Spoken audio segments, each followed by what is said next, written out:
Yes. Just reading this pamphlet on competence to stand trial.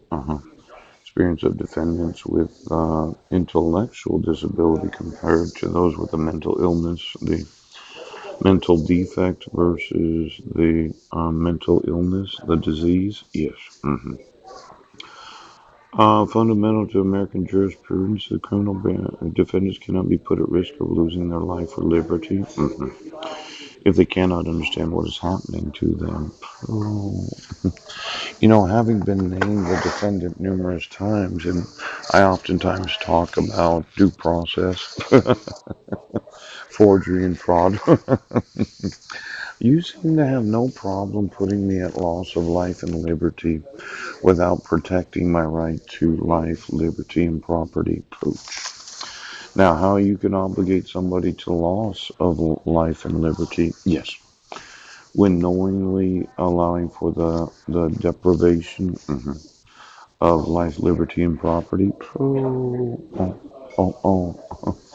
Now let's just look at it for a quick second because are you, well, it says here it's fundamental right to American jurisprudence that criminal defendants cannot be put at risk of losing their life or liberty if they cannot understand what is happening to them. There's a footnote 22. The modern articulation of this ancient concept springs from a series of Supreme Court cases beginning with Dusky versus the United States. The constitutional test for competence to stand trial is whether the defendant has sufficient present ability to consult with a lawyer with a reasonable degree of rational understanding and a rational and factual understanding of the proceedings and can assist in his or her own defense. Yes. Now, just looking at the footnotes on these, yes. That would be footnote Drope versus Missouri 402 US 192, and then 362 US 402. Yeah. Now, I'll put this on my drive for those that are going to represent me. Yes. But if it's a basic fundamental belief of American jurisprudence, that a defendant cannot be put at risk of losing their life or liberty, yes. How can a court put a respondent at risk of losing life, liberty, and property? Yes, without due process. Now, there could be a lawsuit in this. Right. The court has told me that if I have a problem with what they do, I can motion the court to remedy it. I have told the court that when the respondent does not receive actual notice of hearings, there was no personal service, no service by mail, no service by publication. Yes. There was no reasonable notice or opportunity to be heard, and we looked at the victim's Bill of Rights. Yes. Where it's not just reasonable as in, well, we sent it to him. It's accurate, timely, and reasonable notice of all court proceedings. Yes. And it's not just opportunity to be heard, it's that the judge needs to listen. Now, you said I couldn't be restored and I couldn't assist in my own defense. But I think I'm suing you for having me have to have mental health evaluations without protecting due process because your refusal to protect due process has actually caused me to have to put my life and liberty at risk. Now, see this mail returned unclaimed, Judge Rohr? Yes. I didn't get any actual notice of the dissolutions of marriage. Yes. And the mail was returned unclaimed, and then there's the fraud of sending all of my mail to Mike Van Point that seemed to be laughing his ass off every time you arrested me.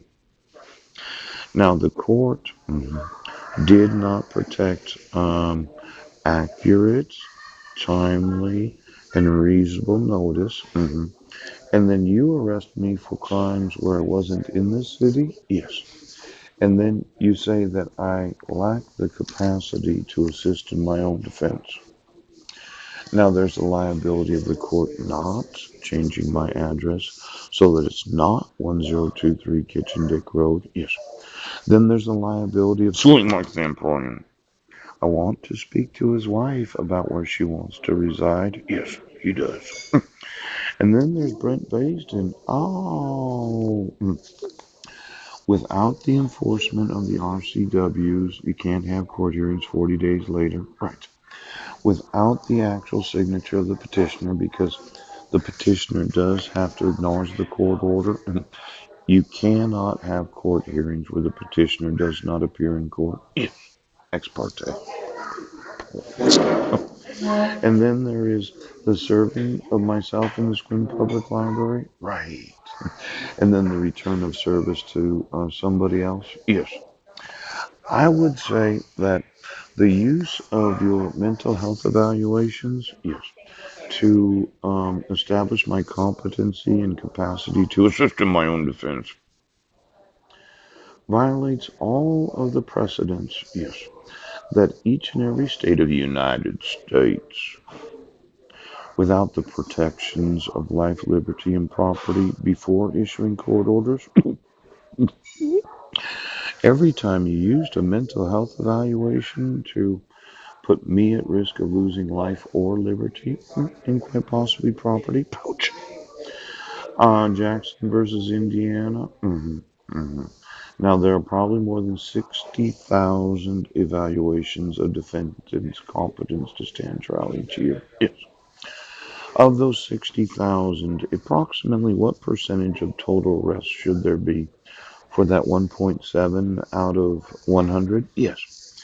Well, just doing a little simple calculation, taking 60,000 times 100, yes, that would be 6 million arrests. How many arrests take place each year in the United States of America? Just multiply, yes, 60,000 times 100, or take the total number of arrests each year, yeah, and multiply it times 1.7%. Right the fuck now.